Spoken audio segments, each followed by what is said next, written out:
લ્યો બોલો. આ જૂના જમાનાના બાપા અહીંયા જ બેઠા. હું ઠેઠ સુરત થી અહીંયા જૂના જમાનાની વાત કરવા સાંભળવા આવ્યો. બે બેટા બે.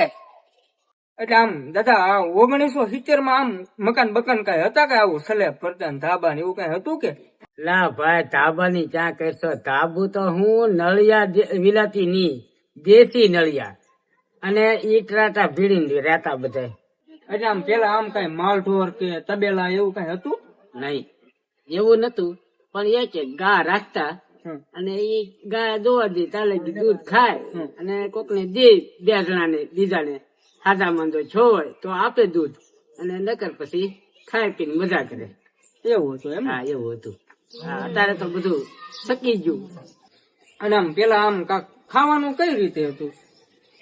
બાજરાનો રોટલો, બાજરી વધારે થાય વાવતા બધા, બાજરાનો રોટલો અને નદીમાં તરબૂચ ને ઓલા આવડા સોળા વાવતા અને એ સોળાનું શાક કરી ખાતા. આખા બાફે, કોઈ અડધા ફોલીને કરે, એવું બધું હતું. કાંઈ હતું નહીં ખાવાય કે કાંઈ. અને અત્યારે તો આમ મંચુરિયો ને પીઝા ને દાબેલી ને વડાપાવ એવું અમને નામે ન આવડે ભાઈ. પેલાનું તો ખાવાનું અલગ જ હતું ને. હા અલગ ખાવ. અને દાદા આમ પેલાના માણસો કેવા હતા? આમ દયાળુ હતા માણસો.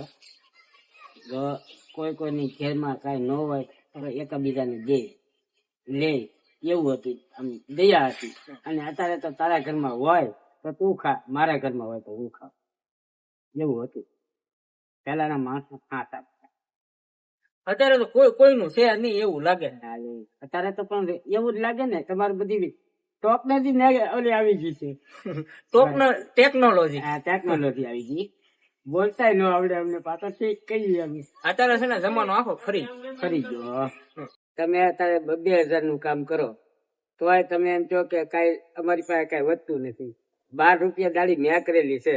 12 રૂપિયા 12 રૂપિયા દાડી. આખો દી ખેતરમાં કામ કરવાનું. 12 રૂપિયામાં ડુંગળી સોંપતો.